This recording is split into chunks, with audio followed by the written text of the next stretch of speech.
As they drew nearer, the figure turned its head and showed them a long, thin face with rather sunken cheeks, a tightly shut mouth, a sharp nose, and no beard.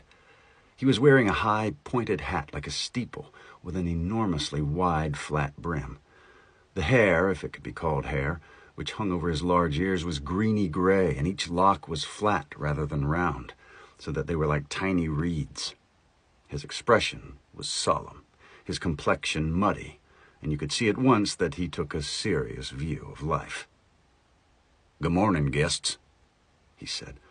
"Though when I say good, I don't mean it probably won't turn to rain, or it might snow, or fog, or thunder. You didn't get any sleep, I dare say." "Yes, we did, though," said Joe. We had a lovely night." "Ah," said the marshwiggle, shaking his head. "I see you're making the best of a bad job. That's right. You've been brought up well, you have. You've learned to put a good face on things." "Please, we don't know your name," said Scrub. "Puddleglum's my name. But it don't matter if you forget it. I can always tell you again." The children sat down on each side of him. They now saw that he had very long arms and legs, so that although his body was not much bigger than a dwarf's, he would be taller than most men when he stood up.